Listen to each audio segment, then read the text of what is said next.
I'm Charlie Redding, And I'm Claire Fudge. and this is the Triathlon Podcast.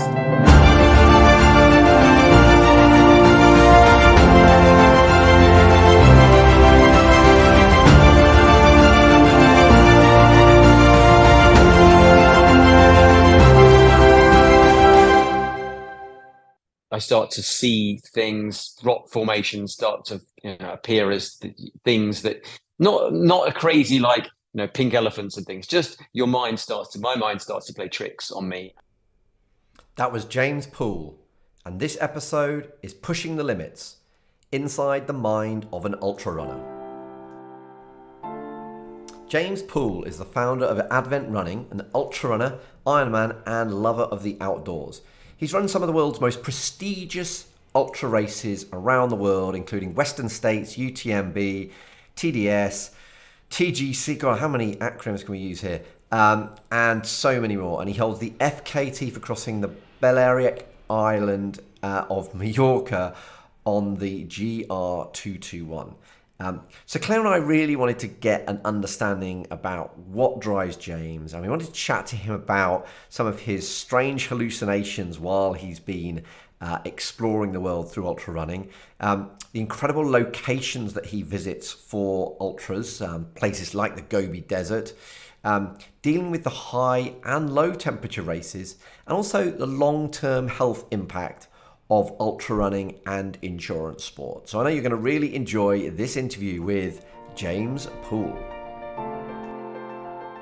How would you like to grow your business whilst working less and enjoying your work life more? Well, that's how we help people at The Trusted Team. We do that through workshops, which happen in person and online. We do that through regular online learning that you can just do from your desk at lunchtime. And we do it through in-person events that make fun tax deductible. Things like golf days, dinners, wine tasting, all of that fun stuff. They help you build stronger relationships and enjoy work more. So if you want to know how we can help you grow your business and improve your work-life balance, go to thetrusted.team to find out when our next free taster event or free webinar is, so that you can find out how we can help you grow your business and get your work-life balance back. That's thetrusted.team. Come join us at one of our events. Are you struggling to manage energy levels at work or during training? Finding it hard to know how to fit in eating for health, sport, and life? Do you want to separate fact from fiction? At Fourth Discipline, we work with leaders, professionals, athletes, and people with medical conditions. We take you on a 6-step science-led journey to manage energy, optimize performance, recover well, and improve health. We offer enhancement clinics for businesses, supportive online workshops, one-to-one coaching and accountability. If you'd like to have a free call to find out how we can support you, then log on to fourthdiscipline.com and book your call today. So James, welcome to the Triathlon Podcast. Really looking forward to chatting to you. I've been listening to all sorts of podcasts with you in it, and know we're going to have loads to talk about. So welcome and thank you for joining us. Thank you, Charlie. Thank you, Claire. I love starting these podcasts with the story. So how did you find your way into? I think you found your way into the world of ultra running via the world of Ironman. So let's start with the question: how did you find your way into endurance sport, and how has that progressed? Yeah, I mean, I think if you go back to first principles, then my journey started when I was like 5 years old. And one of the questions that often comes out without leaping ahead is, how do you train for ultra marathons? And the answer is, you start when you're 5 years old.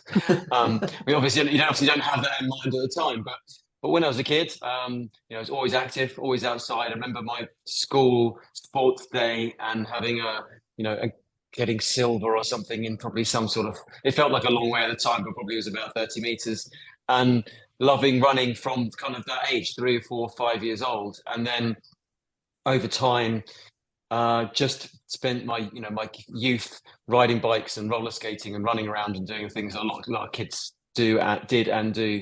And then that period is sort of, again, very similar to a lot of people, I suppose. You go to university and you get more interested in partying and drinking and things, and had a few years out from doing sort of sport back then, but then really got back into cycling initially through the bike to work scheme, which was a great way of getting a bike for not much money at the time. I was working in finance, and it came straight out of my salary. So I got a bike, rode to work instead of the tube, and then kind of fell back in love with endurance sports by initially cycling, and then mountain biking and 24-hour racing in mountain biking, and then road biking. And then I went and saw someone do the Bolton Ironman, which, if you've ever seen the Bolton Ironman, it's not necessarily the Ironman that it's not Kona, let's be honest, and it's not Lanzarote. It's you sort of, the run is through Bolton and the swim is in a lake somewhere I can't even remember, and the roads are strewn, but I saw someone else do it, and I was like, looks crazy and brilliant. And I can do the biking and I can do a bit of running, and so how can the swim be? And that one thing led to another, and I did a few Ironman, and then ended up in just doing a single sport. Brilliant. And so before we come on to the ultra running side, what do you think, what was your highlight of your Ironman journey? What was the race that stands out most? Well, I wasn't very good at Ironman, if I'm honest, because I had to learn to swim. So and I naively thought that running and cycling are typically sports where they're like hitting a nail with a hammer. If you hit that nail with a hammer repeatedly, the nail goes into the bit of wood. And in running and cycling, if you want to get better, typically volume, doing more of something, you get better by doing that. Swimming, on the other hand, doesn't really follow that approach, because it's very technique driven. And if you go and with poor technique and you go to swim, you will get there eventually. I think it'll take decades to continue to follow the same approach. So there is a reason. I'm going to get onto your question in a second, but I learned to swim in my early 30s, which is really late to learn to swim properly. So I was not very good at it, but I did manage to go to some cool places in the meantime. So I did Frankfurt twice, which I absolutely loved. The swim is beautiful there. It's in a really clean, pretty lake, a little bit outside of Frankfurt. And then I also did Lanzarote, which I absolutely loved, but was my first ever. The day before the race was my first ever sort of proper sea swimming full stroke. So yeah, it kind of made it hard for myself, and had an absolutely terrible swim, because it was a lot harder than swimming in a lake. But I loved Ironman, but it's very expensive, and to some extent, Ironman is all about going faster, and there's nothing wrong with that. But I think for me, it was a few years of enjoying that experience, but I don't think it has longevity. Certainly not for me. You can't go faster forever. And whilst it's very social in its element of before and after, no one ever goes on a social Ironman. Do you know what I mean? One, it's really difficult because you can't really have a social swim while you're racing, and two, the rules also make it such that you can't. Certainly on the bike, you can't draft, and you can't ride alongside someone, and it's a long way. So it felt like a thing that I did 5, and that was that was probably enough. And I learned a lot during those 5, and still part of me thinks maybe I'll go back and do another one day, but I'm happy not to be in that sort of Ironman world of buying upgrades and spending a lot of money on. I hope ceramic bearings and wetsuits and things, and I have been there and done that, and there's nothing wrong with it, and I wouldn't judge anyone else. But it is a different experience to perhaps the running and ultra running game.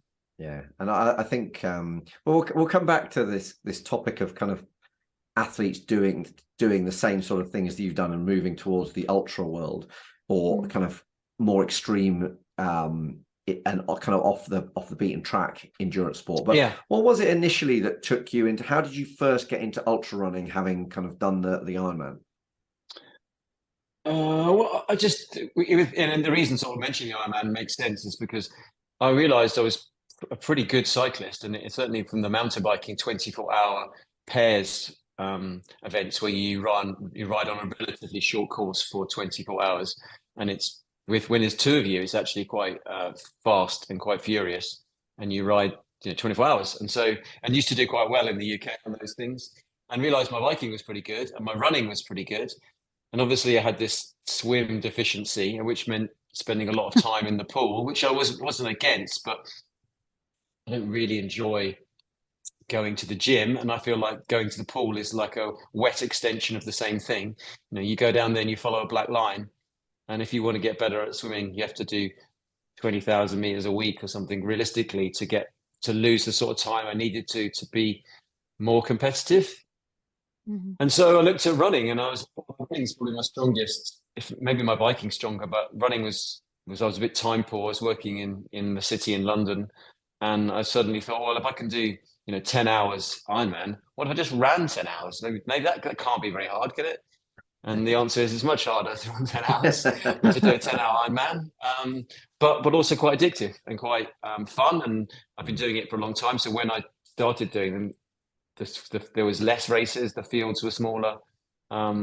Things like UTMB were, several thousand people, not 10,000 people. And so it was a different world, and I just enjoyed it. And taking some of the things I learned from Ironman, which was in Ironman racing, I always preferred to be self-sufficient. So when I would train, so that I would take nutrition from the course. I would have a very stripped down drop bag at T1 and a stripped down drop bag at T2. So I wouldn't, I'd be like, I don't need to think about lots of extra things. I would have a very clear mind about how I was going to race. I would take bottles from people holding up on the side of the road rather than worrying about my own nutrition. So one less thing to worry about. And if you take that approach into ultra running, I think it can be really helpful. Just a very simplistic, self-sufficient, you'll take the food from the tables in your ultra, whatever there is, you will carry, whatever you need. And that works pretty well for me. And what was your first ultra marathon, and how did it go? It was the country to capital, which is it's billed as country to capital 45 miles. It runs from Wendover in the Chilterns, and the first 22 miles or so are in the woods, and it's unmarked, and you get a bit of paper. It's pretty inexpensive. It still happens every year. It's in January. And it's pretty expensive, and it's unmarked. You get a piece of paper with some like directions on it, and pretty much back then, because it was about 2010, there weren't too many of the GPS watches with mapping on, so you sort of had to follow the bit of paper rather than now where you just look at your wrist. And it was good. I mean, my feet hurt, and the route is 22 miles through the woods, and then 22 miles pretty much along the canal path into Maida Vale, and as everyone, I think you set yourself some expectations on how quick you'll do it, and those went out the window pretty quickly. And but it was good, and it's pretty small. You finish at there's a couple of pubs at the end, and just kind of a nice way to finish. And I think it's actually pretty popular as a lot of people who live in London. Certainly, it's a good first time ultra marathon. 42 miles is a decent chunk of change more than a marathon. So it's definitely more of a challenge, but it's in January, so it can be cold and wet, but it is, you can get the train there. You finish, if you live in London, you finish probably pretty close to home. I'd thoroughly recommend it for about £60 or something. So it's a very inexpensive way to do a race, and well supported, and some really strong runners every year. The times for the winners are crazy fast. Brilliant. I mean, that does sound like a good race. I think so. Claire and I did the Arc 50 last year as our first proper ultra. And I think we should have picked the race that you just described as our first. Yeah, I mean, it's same sort of time of year, but not on the southwest coastal path, which I mean, you could get anything in January on that. We were lucky. We were very lucky with weather. We were pretty lucky. I think if we'd done it the year before, I think it would have been snowing. So, but one of the races. So I know you've done an incredible array of races, and I can't obviously talk. We can't talk about all of them.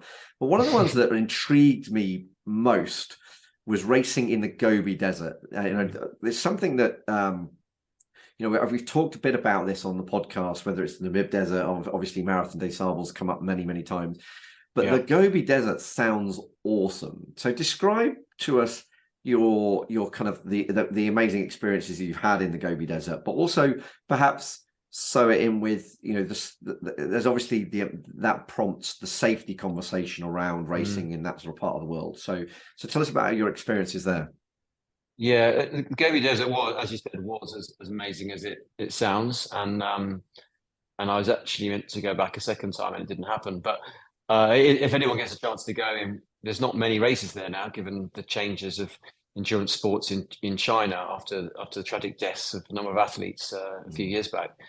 But it wasn't. It was 400 kilometers. That's what it was billed as, from nowhere, pretty much nowhere, to Dunhuang, which is an ancient city, the ancient city of Dunhuang in well, I don't even know where it is really. It's hard to describe, but it's sort of inner Mongolia, very much on the Silk Road. In China, I was invited to go. It's a very small race. Well, I say small. It's about 150 people, which isn't huge compared to some of the big races we have now. It's logistically very challenging. So I think there was probably at least one member of staff per athlete. I'm sure there was. There was a lot of people there to make sure we were safe.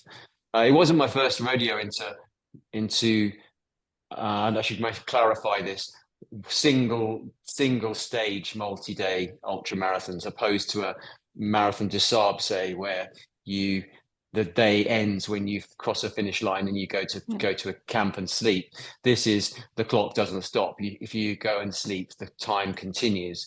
And so in my mind, certainly that's a more difficult approach than something like a marathon. There's a lot of versions of marathons. So Ultra X do a series of 5-day, roughly 50 kilometers a day on average type races in that model. But I think the single stage, the clock doesn't stop type thing is a lot harder, because it pressures you obviously not to sleep, not to spend too much time sorting out potential problems, and that either costs you or it doesn't.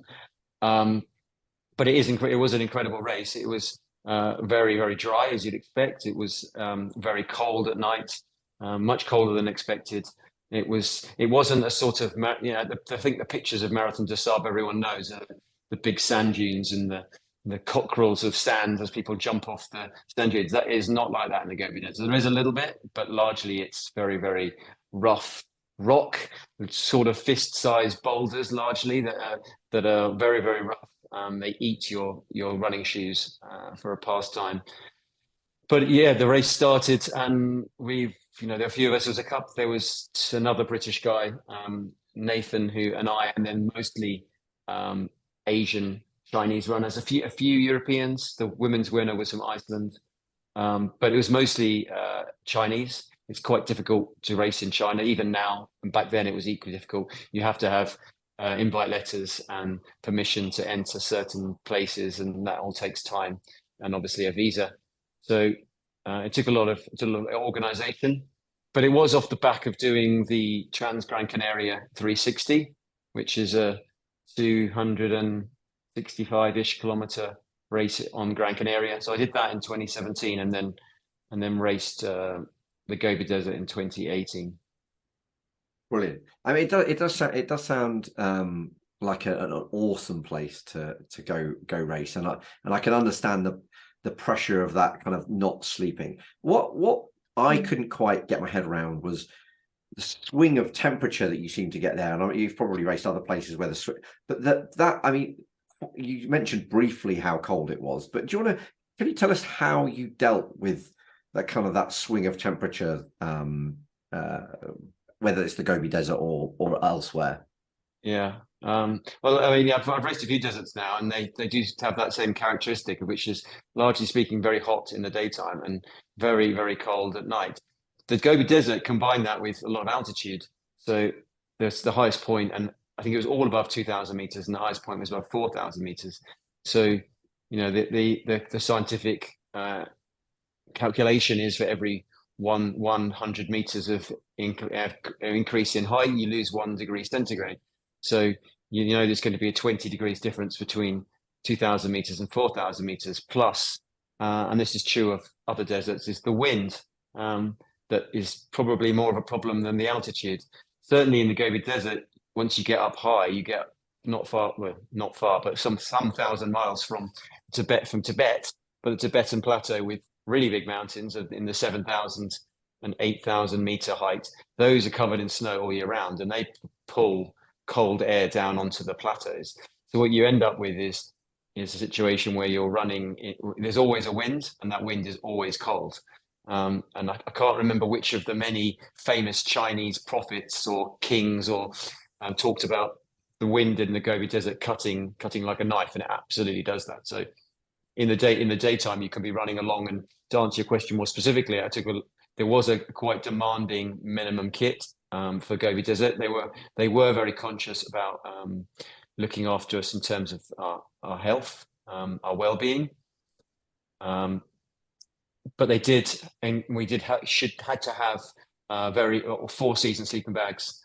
We had to have down jackets with certain regulations around fill weights and trousers and all sorts of things.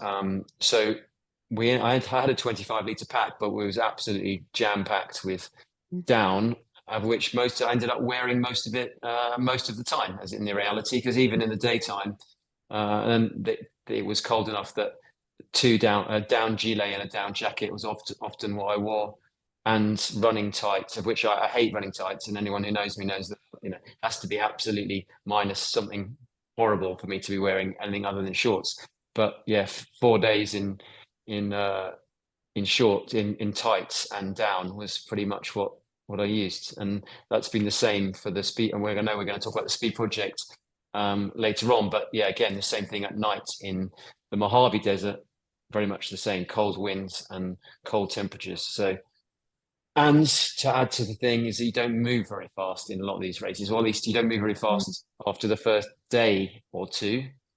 And often it makes more sense not to move fast early on because you use a lot of energy. But inevitably, they tend to be more of a run, hike, walk, crawl type strategy. And the nearer you get to crawling, obviously, the less heat your body generates. Yeah. And the more you have the need for down and technical fabrics. Yeah. Yeah. So that's a good segue onto the speed project. So tell us, for those people that don't know, I mean, I did a bit of reading about this. Tell us what the speed project is and your experience around it. Yeah, and there's lots of people who won't have heard of the speed project because it's intentionally kind of underground. And there's an article if you Google my name and speed project, there's a BBC article that came out last month that goes into some depth about it, but I called it the Fight Club of Running, which I quite liked. It was set up 10 years ago as a relay race by 6 people who decided to hire an RV. I don't think they may have not even had an RV, might have just been a minivan or something, and they decided to run from Santa Monica Pier to Las Vegas, which is their original route is 340 miles. And so he did this thing, and I think it was pretty wild. It was a bit of a party. I'm pretty sure some beer was consumed, and they had a bit of a good time on the roads, running as much as they could and swapping over, and with no rules and no spectators. And those sorts of no rules and no spectators have continued to be a strong ethos behind the race now. So 10 years, 7 years on, they opened up the race became quite popular, and it was full of relay teams. It's got quite a young following of people who got RVs, and 50 or so RVs will race now in end of March from LA to Vegas. It takes them the winning team usually about 30 hours for 300 miles, which is pretty damn fast. The rules are that you must start at Santa Monica Pier and you must finish at the Welcome to Las Vegas sign, and you can choose any route you like. And there's a few sort of subcategories for the racing, but in 2018, they approached me about, or was it 2019? 2019, Niels, one of the founders, approached me about they were going to do a solo version. And I was fairly keen. I didn't really know what I let myself into, and I was actually saved by COVID and by there being a COVID pandemic. And although I was very lukewarm about doing it in 2020, and I had other focuses and hadn't really given it a lot of thought. But it didn't happen in 2020, and then it happened in 2021 with a only American field because no one could travel. And then in 2022, I got myself to the start line in Santa Monica with very fortunately backing from the North Face, who support me in my running to make a film. So I ran just under 300 miles, 299 miles from LA, from Santa Monica over Mount Baldy, along the Yermo Road, which, if anyone's ever driven it, is a very long 75-mile road with no bends, through Red Rock Canyon and into Las Vegas. And I was fourth, and it took me 90. No, I can't even remember how long it took me now. 98 hours or something to cover that. Wow, which is pretty cool, and it was a very cool experience. And yeah, and it sort of opened up it's sort of renewed my love for ultra running, and again sort of perhaps reopened my eyes to what's possible in terms of moving on 2 feet. I mean, I know parts of that that stretch, and it is, again, it's an amazing part of the world, isn't it? Would you put that as the highlight of your ultra career so far, or if not, what would it be? No, not really, but I'm not sure. I feel like every race I've done at some point has been a piece of a jigsaw puzzle which is an unfinished jigsaw puzzle. So it would be wrong. I couldn't say one thing has been better or worse than another. They're just pieces of a jigsaw. I mean, it's certainly been one of the best pieces of that jigsaw, but it certainly isn't. I mean, alongside I wouldn't have dreamt of doing it if I hadn't done the Gobi Desert, and I might not have done the Gobi Desert if I hadn't done. A lot of these things are, stepping stones from one to the other. But it certainly, I mean, it was, to continue the story a little, I guess, is that it was good enough that I went back and did it again this year in 2023. And my intention wasn't to do it actually, but I was planning I'm a photographer as my employment, as my job. So I'd been planning to shoot photos of a team, of a women's team. That didn't happen because there was a Mexican team, and they didn't get visas to enter the US. So I suddenly had flights and some accommodation in LA, and nothing to do. So I mean, I obviously could have probably jumped in a van or something with another group and just made some my own luck and shot some photos. But I also looked at my training and was in a pretty good place, probably a better place than I was in 2022. So after some lengthy conversations with my girlfriend, who's always super supportive, but also what I was about to do was perhaps more dangerous. I talked through doing it self-supported, so running the distance, a different route, just on my own with a backpack and no outside support that wasn't available to everybody. So there's a few different rules around ultra marathon fastest known times, and one of them is that if you want to do self-supported, you can't have outside support, but you can buy things from shops. You can use taps if they're public taps. You can stay in a hotel. Those things need to be available to everybody equally. So you can't do is stash water along the way. You can't take things from somebody else, friends or other competitors. It needs to be a fair, level playing field. So I did that, and it took me a little bit longer, another 8 hours longer to do it on my own with a backpack, sleeping in derelict buildings and under bushes. So yeah, it's a a different way of doing it without a film crew, without the RV driving around following me or being up ahead, and it was an amazing experience. Do you have a strategy? So when you in terms of doing something self-supported, so would you go out and think about where you might sleep, or even like a strategy for your sleep, or do you have enough experience to know when you need to stop, when you need to pick up foods? Like how do you even start to plan that? I guess you've got so much experience that you might know when you need to do things, but what's your strategy? it's a bit of everything, to be honest. And you know, originally I talked about the Ironman being flexible, and Mm, that I think was a good thing for me originally, because if you make things simple for yourself in Ironman, i.e., you know, we go back to, you take the bottles from somebody, handing them on the side of the road, you hmm. use the on-course nutrition, Yeah. you limit the number of things you need to think about. In Ironman, that typically you can, if you can stomach those things and you can train with them, you can go faster. You minimize things. You haven't got this worry of, have I got it or haven't I got it? Yeah. Have I forgotten it? You know, you very much simplify your decision making. Hmm. And long distance events, and I would throw long distance cycling into as well, are a culmination of making good choices and making good decisions. And if you can simplify those decisions as much as you can, then you have less opportunity to make a bad choice. Hmm. So, in a roundabout kind of way, what that means is I plan what I can plan for.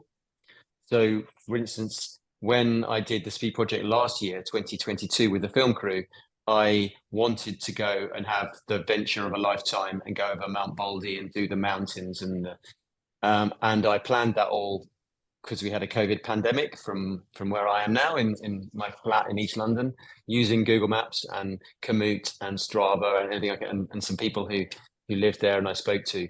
But I pretty much plotted it without having stepped a foot on that route. And I plotted a route that I knew that there would be a vehicle along, and whilst it wasn't there to support me, I knew there was some a get out jail free card, if you like, where I could get water from them, or they could help support me. Um, and it was actually a very dangerous experience. And I went over Mount Baldy at 1 o'clock in the morning, and it was sheet ice for maybe 2 miles, and I fell and slipped and had no mobile phone cell reception at that point, and spent a good half an hour working out whether that was, you know, potentially the end of my experience, because there was no way round it was either go forward or go back, and I obviously couldn't, without cell reception. I didn't have a plan B for rerouting. It's Mm. actually incidentally the same place that I think his name's Julian Sands, the actor who went missing in January, and they found him 2 weeks ago.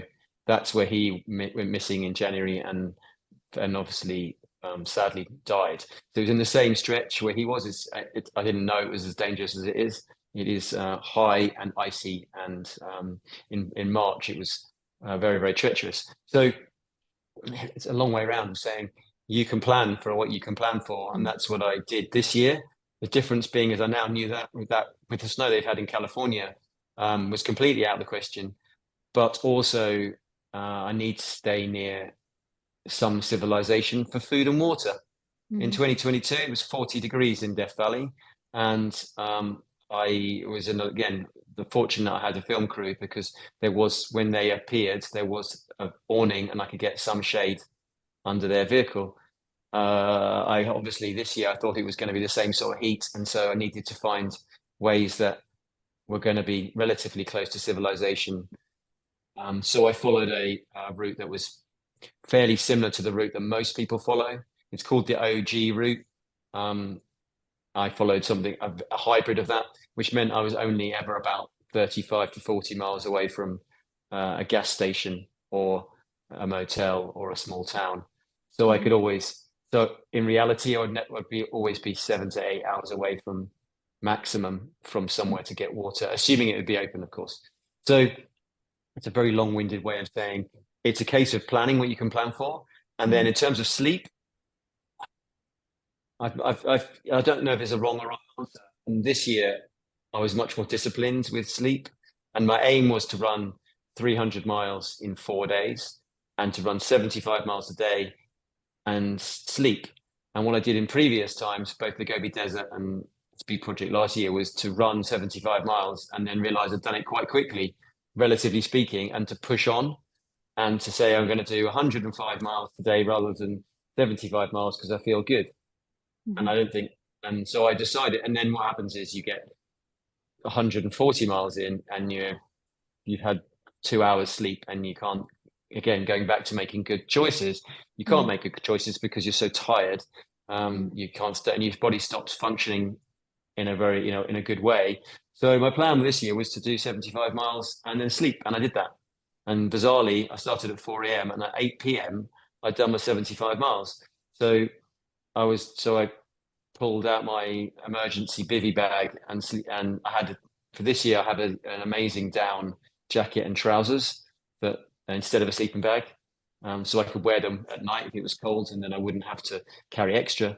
And I just crawled into my little emergency bivy bag and took a couple of hours sleep at 8 p.m. So I think it's a case of trying things, and sometimes they work and sometimes they don't, and learning from those experiences, and but also minimizing the things that you can worry about. With regards to sleep, talk to us a little bit about how, when you get it wrong. I've heard you tell the story of a hallucination that involved a lake. I don't know if you've got any better ones than that to tell, but certainly that was a story worth hearing for people to understand the impact of not having enough sleep. So tell us a little bit about hallucinations, and if you want to use that as your example, then fantastic. No, I've hallucinated. It's a regular thing now, and I think the first time it happens, it's kind of like a bit scary, but now it's a kind of accepted part of knowing that you need to sleep, and sometimes it's just plainly not convenient to do so. It gets to, I think everyone's different, but I get to a point when about probably 40 hours in and I haven't slept, that the wheels really start to fall off. So you're approaching 2 days without sleep. I don't like getting to that point, but sometimes, particularly things like the Gobi Desert, where there were life bases, but I felt that in that particular one, I felt there was more competitive. There's a race, it was more competitive, and I felt more pressure to not sleep. But it tends to happen to me at around about that point where I start to hallucinate things.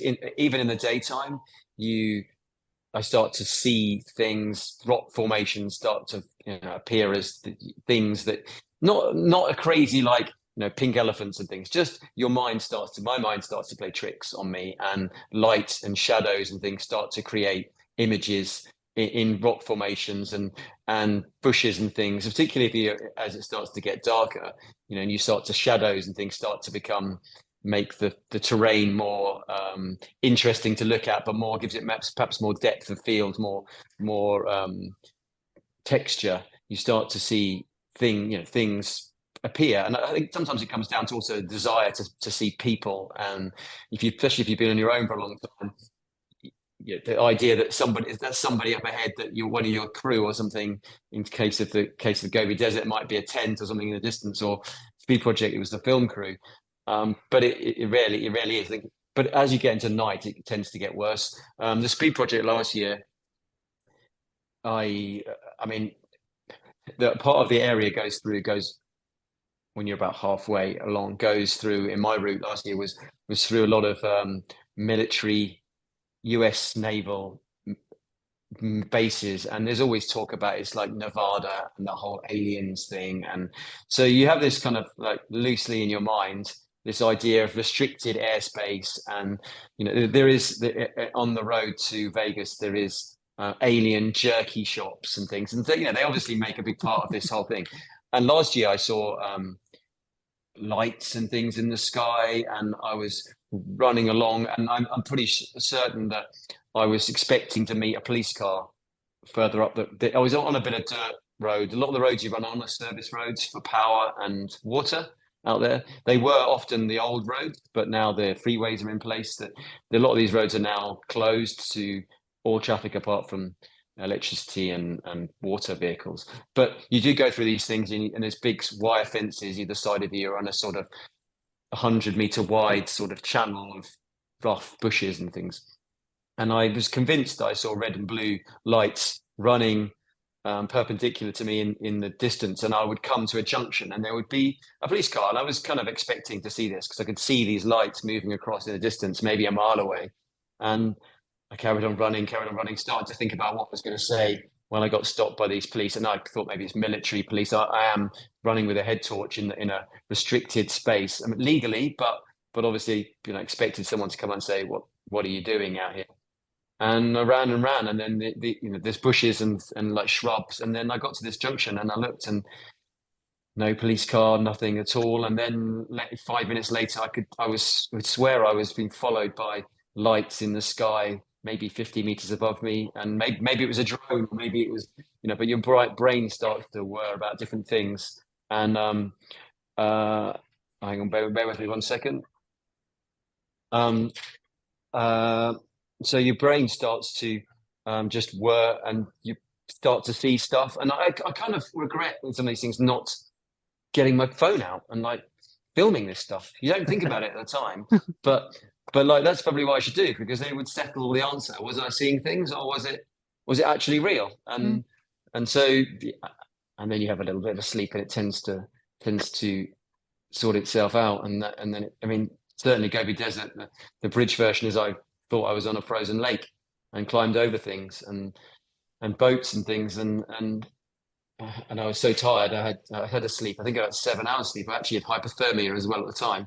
And so, but when I came out of the tent, I was at 4,000 meters, and there'd never been a lake, and there'd never been boats. And the whole idea had been that I'd heard in the briefing about this section of reeds that were somewhere along the way, and that had planted that idea that this is where it was. And when you're tired, these little things work in your mind, and you start to hallucinate stuff. It certainly sounds like a fun part of it, but also a scary and dangerous part of it, because I suspect it's all happening at the point at which you are sleep deprived, and it can lead you to, I mean, particularly when you're talking about racing in some of the areas that you're talking about, it must create a significant safety issue as well. Yeah, I think you're probably not aware of so much of the safety issue until after the fact, which may or may not be a good thing. Yeah, I mean, Gobi Desert it took me an hour to do a mile or something, at which point I arrived in that checkpoint with hypothermia, because it was -15 or something outside with the wind chill. So yeah, it certainly isn't ideal. And the other obvious thing is that you don't make good decisions around navigation, and you go the wrong way. And in fact, in the Gobi Desert, the other British competitor, Nathan, he thought his GPS unit was wrong. It wasn't marked, and we had handheld GPS units to guide our way. He thought his was going wrong, and but he went maybe 15 kilometers or something off the direction he should have done, which is when you're in the desert, and then 15 kilometers back the way you came. He probably added half a day onto his journey in the desert with not much water and not much food. And so yeah, it can do. It's certainly that, and that's why to some extent it sort of feels fun after the fact, but your things can go wrong, and fortunately most people live to tell makes a good story. But that's why this year I wanted to try and be a bit more disciplined in sleep, and doing 75 miles a day and taking an enforced sleep break seemed like a good way of taking if you can do 75 miles in 20 hours and you're trying to do it in 24, then in theory you can take 4 hours of sleep and still roll over into the next day and do another 75 miles. Again, it's easier to write it down and do it on paper than it is to do it in reality, but at least you start from a plan of sanity rather than a plan of just running until you hallucinate and get yourself in trouble. Yeah, it's actually the second time this series that we've heard. We were just hearing it earlier on from Ian Adamson, who's the world champion adventure racer and obstacle course racer, and he was talking about a race where his team only wanted to take half an hour's sleep, but he didn't set the alarm, and they got 6 hours, but they ended up winning the race because of all the mistakes that people made. And it's that old running adage, isn't it? You've got to slow down to speed up. Taking the sleep actually puts you in a better place to win. Yeah, it's definitely a learned skill, I think, of being patient, and the race doesn't. It's not the first person in the case of Speed Project. It's not the first person to 150 miles. It's the first person to the finish line at 300 miles. It doesn't matter if you get to the halfway first. And in fact, last year in 2022, 2 people ran very fast, went out running hard. I think they got to 150 miles in about 28 hours or something like that, and then never made it any further than like 180 miles because they ran on tough roads out there and got tendonitis and injury problems, and that was the end. And it's a very heroic way to get halfway, but if the aim is to get to the finish line first, it's a bit of a foolish way to do it. And so starting. Sorry to go. No, please, there's quite a lot of talk. I've heard quite a lot of talk recently about the negative impact on long-term health by missing just one night's sleep. Have you had, have you done any reading around this? I'd be interested to know your thoughts of kind of the long-term health implications of ultra running, whether it's sleep, whether it's kind of your joints, because clearly there's a lot of amazing health benefits for doing lots of running, but by taking it to the extreme, do those kind of, is it worse? I mean, the problem with it, with all the scientific research around this sort of thing, is that the pools of people who do it are so tiny that it's impossible to have any real peer group assessed, solid evidence that one thing does another. And I agree. I'm sure there's lots of life affirming improvement benefits from doing these things, and conversely, the negative as well. And I think you can do a few things that make the experience. I mean, I want to go and continue to do these things for as long as I can. I'm in my late 40s now. I want to continue to do these as long as possible. And so, in my mind, there's definitely a longevity idea in there. And as much as, there is no point. Could I run 150 miles and get there with the first front people? Yeah, I probably could. Would it be a smart idea? Probably not. And so the more I do these things, the more I feel like, well, one, I want to come back to them, which, come back from them, which was one of the worries I had this year with Speed Project, and was a definite problem last year. I think last year probably came as close to not coming back as I've done on anything, given how dangerous it was on Mount Baldy, which might sound like I'm being melodramatic, but it genuinely was very, very dangerous given the lack of equipment I had. I spent some time in the mountains moving in altitude with crampons and ice axes and things, so I'm familiar with how to move. What makes you very aware, though, is of moving when you haven't got it. But I think there's a few things for people who want to get into this longer end of the ultra marathon spectrum. Is it you just have to realize there's a lot of walking involved, and actually that's a very smart way of executing your race strategy. If you do some simple back of a bag packet maths, and you realize that if you do 5 miles an hour, which in running standards is pretty slow, 12-minute miles, you can cover 100 miles in 20 hours. If you're covering 300 miles, in theory, you can do it in 60 hours if you just do a measly 12-minute miles for 60 hours. It doesn't sound very hard. The reality, of course, is you've got to put in, time for eating and time for, sorting things out, problems out. And 5 miles an hour, it suddenly becomes, in reality, is actually very difficult. 8 kilometers an hour is suddenly quite a difficult thing to achieve. But you can get to 6 kilometers an hour, 7 kilometers an hour by just walking. And if you walk, you use less. You need less calories input. You expend less calories. So you need to put less in. You make yourself less tired. In theory, you need less sleep. You cause less functional damage to your body. Your impact forces are lower. You're not taking longer strides. You're not creating musculoskeletal stresses that you would do if you were running. So it's a very tortoise and hare type approach. And I think the more you start to realize that you can do all right by running for 2 or 3 hours a day and walking for 17. I mean, you need to learn how to walk in a meaningful, purposeful, quick way. And I spent some time last year, not so much this year, but last year trying to get to, walking up 8 kilometers an hour, 5 miles. It's a different group of muscles, but getting to a fast walking pace so that when I was tired, I could still do 6.5, 7 kilometers an hour. And you eat and you walk, and you can do so much more when you walk. You can pretty much do everything. You can pretty much function and walk. You can't really function and run. Yeah. And so you end up getting to a point where 10-minute miles, which again, as for a lot of runners is either their regular run around pace or is slow. It suddenly becomes actually quite a hard thing to achieve over such a long period of time. So it's just a change of mindset. Yeah. I'm not going to run. I might be able to run a 6-minute mile, but I don't need to. What I need to be able to do is run 12-minute miles consecutively for 60 hours in theory. And then and then you would win it by a day. You know, that's the kind of reality of how slow these things are. Yeah. But even so, you know, being able to function normally at 3 miles an hour is still pretty hard. Yeah. Yeah, no, it really is interesting, and it makes it feel a lot more accessible. And when we did the Arc 50, my immediate instinct was, right, I've now got to go do the 100-mile Arc of Attrition.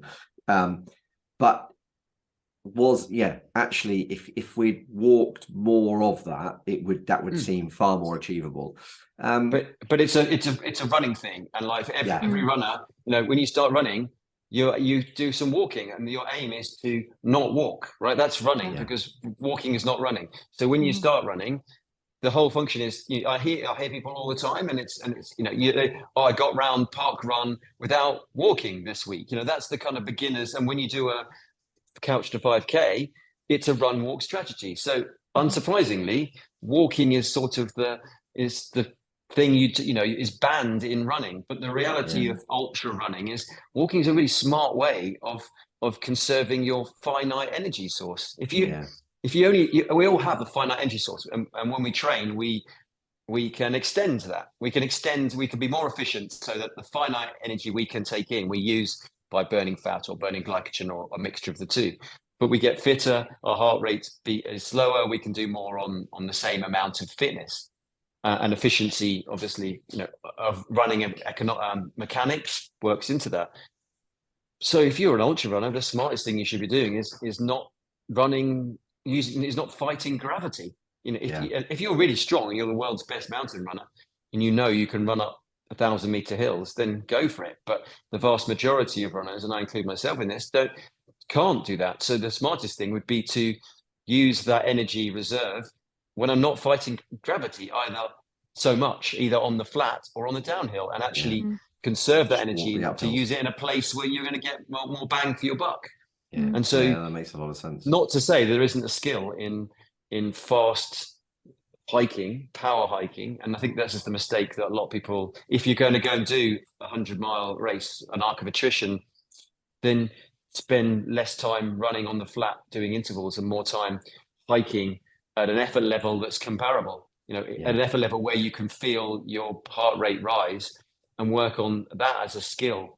Rather, because what happens with most people is they go to a mountain ultra, and they get to the first hill and they go, oh, I must walk. But then their walking is so terribly slow that they lose so much time. So there is a skill set there in effectively like a military backpacking march, and just get like a proper, not thinking of it as, oh, this is the bit where I ease off the gas and because it's uphill. It's okay, I'm going to work hard. The impact forces of going uphill are much less physically, so in your training you can actually do a lot more uphill work than you can downhill or flat, but make that a learned skill rather than just being, well, when you get to a hill you walk and I'm going to be slow, because you can make up a lot of places competitively by being a really good power hiker. Brilliant. That's excellent. So one of the things that we do on this podcast is we get the last guest to ask the next guest a question without knowing who that is. So the last guest was Evan, who is a nutritionist and also a speed walker, actually. And his question was, when did you know what you wanted to do in life? I still don't know what I want to do in life. So next week, maybe. I started. Yeah, I mean, it's a good question. But I think it's a question I'm going to answer in a roundabout kind of way, like I have done all the others. I think it's a question that as the world changes, the more we don't have to make that decision anymore. I think when we were younger, we went to school and you went to careers advice, and there was somebody there you said, when I'm older, I want to be a fireman, policeman, solicitor, whatever. And that's what we did for the next 40 years of our lives. Mhm. Now, I think look at what happens in 10 years in all sorts of industries, but increasingly our lives are in technology and in that sort of thing, and technological changes in 10 years. So to answer more directly the question myself, is I was in finance for 15 years. And at the time, I really loved it. And you think that's what you're going to be doing for the rest of your life. But Lehman's crisis and various other financial crises happened over that period of time. By the time I got to 14 years of being in it, I was like, this is horrendous. I don't want to be living for the weekends and working 12 hours. I was doing Ironman and things, but I was cramming it into 12-hour days and where I would be too tired at the weekends to do the things that I wanted to do. And I had good salary, but spent the money on fast bikes and not riding them and holidays. And that's no way to live your life, I don't think, in the long term. And so now I'm a struggling photographer and content creator, and I do a lot of things for the North Face, but I've never been poorer. But also conversely, I'm my own boss, and I spend my time as I want to, and I'm certainly much happier. I would never go back to that world again. So in a roundabout kind of way, Awesome. I don't think anyone needs to choose. I think you just need to be adaptable and willing to take some risks, which I guess comes around to some of my approach to running as well, which is adaptability and managing those risks in a way that means you can come back tomorrow and do it again. Fantastic. I think that's great advice, and I couldn't agree with you more. I think, gone are the days of getting a career for the next 40, 50 years and sticking with it. I think, and that trend is just accelerating. So we've also got a question from a listener. So this question is from Fee, which is, which life event felt like a nightmare at the time, but actually shaped you into the person you are today?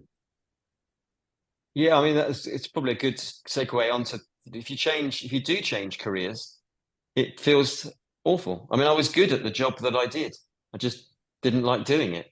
So when you then make the jump to go a job which was comfortably paying the bills and affording new TVs and £10,000 bikes and things, to go and jump off, throw that all away, effectively, walk away from something that you're quite good at you've been doing a long time. It felt like an absolute nightmare to be, and I actually went back and thought, this is the wrong decision. I took 3 months off and went to work for an agency. And I took 3 months and realized that I hated that too. And it wasn't just the company I was working for. It was the whole industry that was wrong. So it felt terrible. And I spent a year earning less money than I ever earned. The year after 15 years after leaving university, I earned less money. And it feels terrible. I mean, money isn't my driver, but it wasn't enough money to really survive on in London. So it felt like a terrible thing to do. And it was difficult for sure. But it also was the kick in the pants that I needed to go on and do the things that I do now. And I mean, to add to that, we had obviously COVID, and being a self-employed person who earns their income from being outside and group activities. I'm a qualified coach, and at the time I was leading a lot of run community stuff and for brands and doing a lot of work in that space. And it all went out the window. So I had the whole of COVID where I think I earned nothing, zero. So those things, but everyone was in that boat, and I think that's everyone had the same challenges, and I'm fortunate to have lived to tell the tale when many other people didn't. So there's silver linings in all these things, and everything that seems like a nightmare. And this is something I do think about when you go out and do an ultra marathon when you're on your own. A lot of times, we're actually in a very privileged place, and we can there's always lifelines fast, even during COVID. Have family, and my girlfriend is a teacher, so she was still continued to have employment, and there was ways out. But for a lot of people, there isn't someone to lean on, and there isn't a safety line. They're escaping war-torn countries. They have nobody, and they're living on the streets. So we have, ultimately, whatever my personal privileged life challenges are, I'm very happy to have those challenges compared to having some of the lives that other people in the world have, and don't have any way of escaping from. And I think there's someone said to me this week about what it's like to go to the run self-supported in from LA to Vegas. And it was nearly 5 days of sleeping in derelict buildings and eating from gas stations and fast food joints. But ultimately, even though I was a long way from civilization at times, I still had a mobile phone. I could still ultimately call an Uber or something and pay a lot of money to escape my self-induced challenge. But there's people out there who they don't have that, and it does when you're out there on your own and you think this is all going to be over in 4 days, and it doesn't matter how bad it gets during that 4 days, it's going to be over. Yeah. And for a lot of people, they don't have that. They don't know when it's going to be over. Maybe it never will be. And so it's just good to have that perspective. And doesn't matter how bad your worst day is. You know, one, they always get better, and two, there's somebody out there going to be having you need to turn the television on. There'll be somebody there having a much tougher time than we are. And so, I mean, no, brilliant. It comes back to that sort of saying of, instead of saying I have to do this, it's I get to do this. You know, when you're doing 100%. these experiences, it is tough. It's bloody hard work, and particularly mentally, often as much as it is physically. But ultimately, we are privileged to be able to do these things. It's a choice. Yeah, it's a choice, and not everyone gets those choices. So, putting yourself in those situations, a lot of people will understand why one would go out and walk across 300 miles for the simple reason that because you can, and because maybe it's good to get back to some simplistic way of living for only a short period of time. But I think if you think about it long and hard, it's a small price to pay to explore some of those things that people live on a permanent basis. Yeah. And now we also the last tradition we have on this podcast is we always ask people for a book recommendation, a book that you found yourself that's helped you, found yourself recommending to other people. If not a book, then something else like a documentary or something, but preferably a book. Are there any books that you found yourself recommending to other people? I think if people like running, and we'll start. I've got certainly a running book recommendation. I need to just check. I think it's called Always the Runner or Always a Runner. Let me just have a quick make sure I get the title correct. And it's a book. It's a brilliant book. I think it was sold out, like all good things, sold out the boot of a car, and it was printed out back in the 1980s. It's actually So this is a running book I haven't heard of before. So I'm intrigued to know.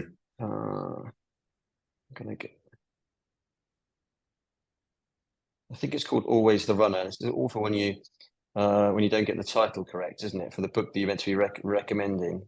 But it's a book about high school runners back in the 1970s in America, and it's a story, but it's written very much from a running point of view, and it talks about just kids in the 1970s, high school kids who get into running, and it's just written with so much passion, so much joy for the simplicity of going out and in high school track and field running. So like the real Stufferfest, hurting type. I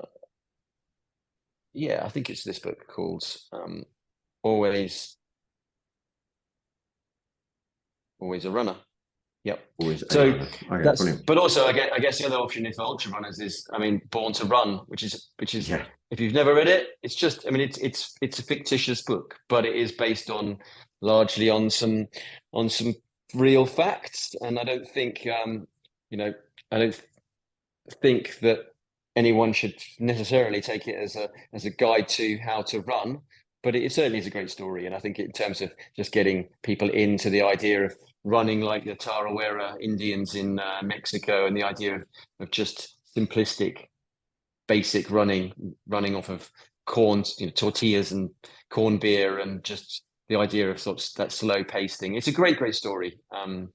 Christopher McDougall is a great writer, and I would recommend any of his books he's done subsequently as great reads. And if you ever get a chance to see him present, he is an incredible presenter. As a lot of his books. I actually had the misfortune of talking about the Gobi Desert, actually, in Chamonix, Mont Blanc, at UTMB a few years ago. I was invited by a great running magazine. Again, another recommendation if you like something a bit shorter, like the Wind magazine, available likethewinds.com.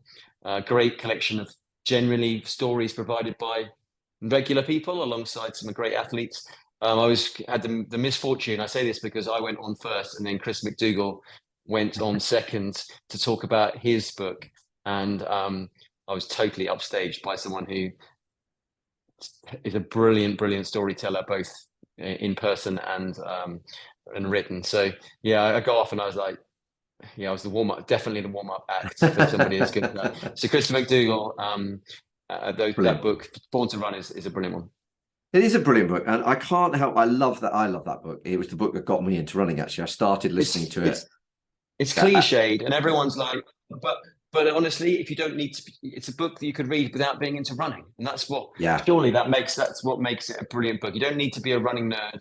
You don't need to have a cupboard full of running shoes, and know difference between how many kilometers in a mile and how many miles in a kilometer and all those things, and your paces and a watch. You just buy the book and just enjoy it for the story that it is. Yeah. And the characters are real. So this is what's great about it, is the characters are real. I had the pleasure of running with Barefoot Ted McDonald, who came to London a few times, and I was introduced to him, and he is the colourful, crazy character that he comes across in the book, and that is, Barefoot Ted. And so, it is a brilliant book, and I think the fact that it's created as a story adds to it rather than makes it not a viable read for serious runners as well. Yeah, no, absolutely. And just one final question. You've talked about some incredible races that you've already done. I've heard you talk about sort of, the hardest races in the world. I've heard you talk about the most obscure races in the world, including one that involved like manga rabbit type races in China. That's something crazy.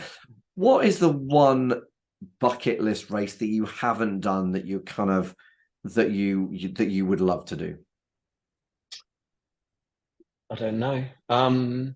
There's lots of races I wouldn't do. So I wouldn't go and do Barkley marathons, and I wouldn't go and do some of those things. I just, running around in circles on a course that almost no one complete doesn't really. I mean, I like a challenge, but something that you can genuinely isn't designed so that no one can finish. It's not my idea. There is a speed project new version this year in Atacama Desert, which looks like it could be pretty and crazy. It is the same format. I don't know whether at this point, I'm not sure whether I can be able to go, just in terms of it's hugely expensive to get out there, and the logistics are very challenging to do it solo because there is nothing, and it is the driest place on earth. So it's a lot of challenges around. You can't do it self-supported. So you then need a crew, and you've got to get people to Chile, which is not inexpensive. So I don't know if it's going to happen for me personally, but I think it will happen as a race. So that's definitely on my bucket list. But I think I'm much more these days into creating something new myself, or thinking about creating something, than following someone else's idea.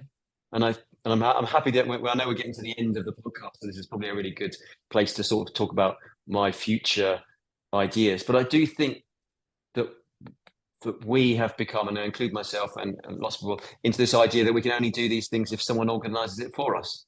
And actually, the world is an insanely amazing place.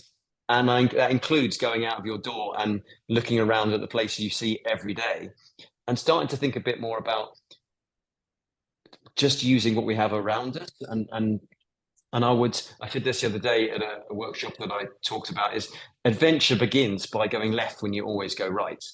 And that is the simplistic way of thinking about things. And COVID, definitely one of the positives for me was that we were so restricted to being able to own the areas that we lived in. We couldn't, go travel long distances. So we tended to, I live in East London, we looked for things we'd never been to. And amazing, all the little bits of trail and undergrowth and parks and things that we'd never been to, because runners in particular tend to be creatures of habit, and you run the same route, you run the same loop, you run out and back, whatever. You don't tend to, because you can do this bit of this segment, or it takes this long, or it's exactly this distance. But just starting to think about looking at things and saying, is it possible? So is it possible to run, the London to Paris as a cycle ride? It's hugely popular. It's like a coming of age thing, along with like the John O'Groats. Cyclists go and ride to Paris, and you ride to Paris in 3 days, and then ride to Paris in 24 hours. And can you run it? I mean, that sounds like a great. There is the cycling route there. There is the Avenue Vert, which runs from Dieppe to Paris. It's a cycle route. Something like that sounds more interesting to me than follow it and doing it on your own steam at any time you like, and just having an adventure rather than necessarily than being driven. I'm certainly not driven by medals and t-shirts and the paraphernalia that comes with.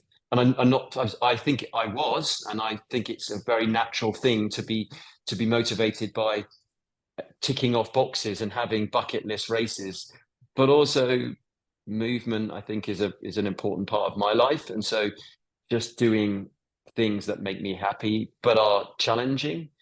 I can rattle off some things I have done which I never talk about. Which my girlfriend and we ran around the circumference of Ibiza in 4 days.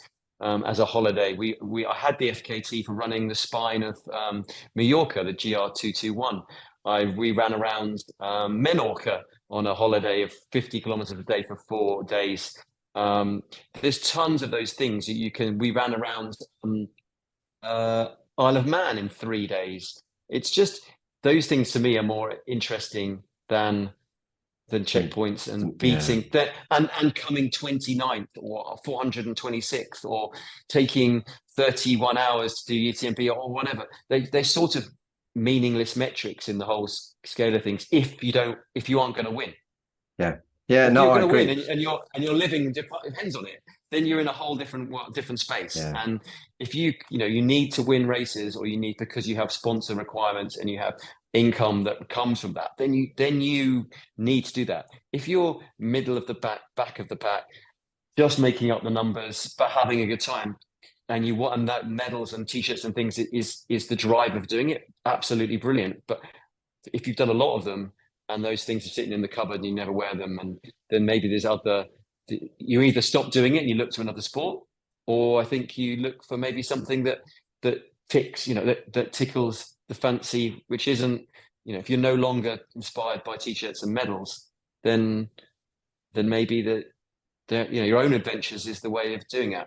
And I want to plug a couple of things. One thing, if anyone's listening, it opens for sale this week, and it's a brilliant idea, which is called the Peak Divide. And this is a brilliant example of kind of what I've been talking about with a bit of help. So the guys who run the 1 Foot Forward Track Club and Outdoor Provisions Nutrition in March this year did a organized 2-day run from Manchester to Sheffield through the Peak District. And it wasn't a race, there was no winner. What they did do instead was create groups of people to move together, and they'd have someone who knew the route and who would do the pacing, and they would then move people across from Manchester to Sheffield. They did it in 2 days. They stopped in Edale. This year in September, they're going to do it as a 1-day experience, and people will start in Manchester and then they will run to Sheffield. And my girlfriend Anna and I, we ran the route a couple of weeks back, and it's an amazing route. It's super fun. There's not a 1 kilometer of it I would change. I would say is boring, is grey, or industrial. It's all canals and hills and mountains, and it's absolutely brilliant. And it's, in my mind, this is the future for a lot of new events. Is forget the timings, forget the winners, go and make it a movement of people rather than a race, and have a great experience and share that experience with other people, and people learn off each other, and they use each other to achieve something together that maybe they wouldn't be able to achieve on their own, without the egos and the winning and the swag that people seem to need. So it launches on the 5th of July, which I think is the next couple of days, 2 days time. Maybe this podcast will come out. I'm sure it will after that, but I'm sure there'll still be places. But also, it's a route that is accessible and exists every other day of the year. And I would thoroughly recommend it for people who want to do a challenge in 2 days or 3 days. You could easily do It's 80 kilometers, so less than Brilliant. 30 kilometers a day for 3 days. And I think it's, looking at those sorts of things is a really novel way for our industry to grow and Uh, flourish, I think. I think you're absolutely right. I think one of the greatest things to come out of COVID was the fact that people started exploring, and it was that drive towards the FKTs rather than Yeah. organized races, and all of that kind of stuff just allowed us to explore a whole lot more. In particular, it's that classic case of, you're chatting to an Aussie, and I've been around more of Australia than he has, but he's done more of Great Britain than I have. You're Yeah. like, well, this is crazy. We need to explore more of our own territory, don't we? So that's awesome. And just on that note, I know you do a thing called Advent running. Do you want to just explain a little bit about what that's about? I do. It's not something that I spend much time with anymore, but it was launched in 2014. In fact, it existed before 2014 as something I did with friends. It Ah, was okay. the idea was when I was training for Ironman and other things, is that during December we didn't have much spare time. We were all working, and we would inevitably get caught up in Christmas parties and family functions and things, and we would do not much training, and then get to January and be unfit and out of shape and regret all those December beers and big dinners. And so it started off as like, just could we do 25 days of exercise? 25 pieces of exercise in 25 days. Didn't really, it was largely running because it was just an easy thing to do. You could pack your shoes in your bag. And we had lots of caveats about if you did 2 runs in the same day, you could have the next day off. And because people have, oh, big Christmas party, I Yeah. can't. So it was built off of sort of fun more than anything. And then 2014, put it on Facebook because a few more friends were like, "Oh, this is really good. Can we find a better way of you doing it than like just doing it?" I think we did it on Strava, and it wasn't very easy for people to follow. So did it on Facebook, and then a friend of mine, Kate Carter, who was at the time was the journalist for the Guardian running blog, said, "Would you write a piece for the Guardian on what this thing is? Sounds like a great idea for people who want to get a bit fit in January." So we simplified the whole idea and said, "You just have to run." In fact, over time, it became an annual thing at Christmas, 25 days of exercise in December. If you can create habit in December, you can create it any year of the month. That's the kind of Yeah. logic, because you're time poor. But also this idea with any sort of thing that you're doing extracurricularly, particularly sports.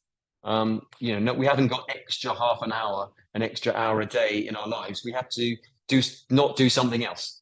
So sacrifice, if you like. And so the idea that you could not watch Coronation Street or EastEnders during December, so you could do half an hour's running, would maybe plan that idea. You could do it all year round. And it went a bit crazy for many years. And it ended up being a 365-day thing in London, where we didn't do a run every day, but we had physical group runs, and we did events, and it became a running community in London, and it was very active. I coached that thing 6 days a week for 5 years. A lot of it was we didn't charge anything for it, so it was unpaid, and it was crammed into my busy day. And we were fortunate to work with a few brands, Tenzing and Camden Town Brewery, who did pay me to lead their run, so it provided an income. But then, of course, COVID came along, and we were restricted on what we could do in terms of physical groups. But it was also a good idea to look around and actually decide and make some decisions around, could I continue to do 6 coaching sessions a week and earn a living and stay sane? And when we looked around, my girlfriend and I, who was very much part of it, we said this now, when it started in 2014, there was very few running communities. And just to caveat that, I think running community is a group that isn't an English athletics affiliated running club. And by that, I mean, it's just hasn't got the barriers to entry. That it's not Mm. about, to define it, I think it's less about winning and going fast and more about running as a lifestyle choice than being competitive. Yeah. And if you look Yeah. at in London in particular now, there's hundreds of these brilliant, vibrant running communities of 5 or 6, 20, 100, 200, 500 people who meet multiple times a week and go and use the parks and streets that we live in.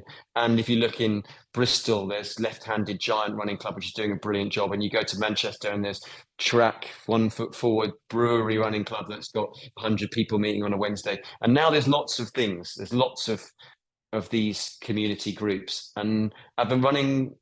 I felt it served its role as Right. a regular weekly running group, and frankly, I think people were bringing more life to it than I was, in terms Yeah. of just the pressure of me trying to earn and being self-employed and do these things. And we still do it in December now. It's 25 days. It has a Facebook page. People still get involved, and but it exists now without it was never meant to be a James Poole thing to raise my. It was much more selfless than that. It was meant to be about having fun and being active in December, rather than a thing about me, or a thing about that I had to do to make it continue. And I'm really happy that people in December, I see it on Strava, people do Advent running day one without contacting me, without being part of a Facebook group. It's certainly it's now it's organic and has a life of its own, rather than it be forced, pushed for people to come and Yeah. visit, to come and join us on a Thursday morning for a bagel run. And I think that's good. And I hope that, and I know there's running community groups that people who used to come to mine, who now it doesn't exist, do their own thing with other people. And I think that's the healthy way these things happen, rather than it becoming someone's fiefdom and my fiefdom, my kingdom, that you feel a lot of pressures about and don't want people to. And that's what tends to happen in these sort of running communities, is they become one individual's Yeah. sort of claim to fame, and then they can get a bit unpleasant, and people don't want to join other clubs if you're not part of this club. And life's too short, and running's just running at the end of the day. It doesn't need to be people don't need to be getting so uptight about it.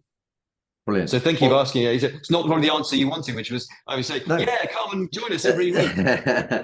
Frankly, it's a good story, and Yeah. it's given me masses and masses of opportunity. And I wouldn't be sitting here today if I hadn't been on that journey with the Advent running and all the people that came. And I couldn't be more thankful for the things that they taught me while I was coaching them, about humility and turning up, and just the spirit of good people doing a simple thing. So it was a brilliant chapter, and it's not necessarily over forever. But I think, why continue doing something when there's so many potentially better versions of the same thing? Brilliant.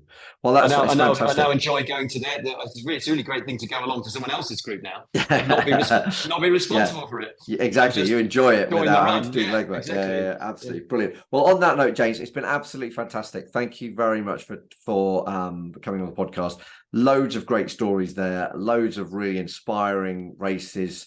Certainly races that I think are, I definitely want to transition towards more of the ultra running thing. I've got a couple of ticks I need to nail first in the Ironman box, and then I definitely want to do more ultra stuff. And you give me a lot of brilliant ideas. That's what I'd like to do.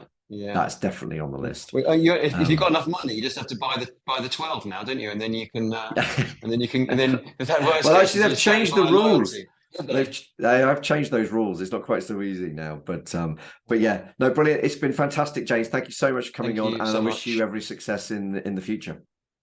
Thank you, Charlie. Thank you, Claire. I'm looking forward to hearing it, and I will. Yeah, and by all means, if anyone wants to reach out to me, I'll just say you can do so. Instagram is always the best way, and my Instagram handle is quite simply at James D Poole, Poole, and I'll happily give advice, or if someone's got a race that they think is or a crazy idea, then I'm all ears. Brilliant. Thank you very much. That's it for this episode of the Triathlon podcast. I hope you really enjoyed it. If you want to find more about James Poole or follow him on his social, the best place to go is to Instagram, where he is James D Poole, and that's Poole with an E on the end. And you'll get some great photos of him exploring the globe. Loads to take away from that episode for me.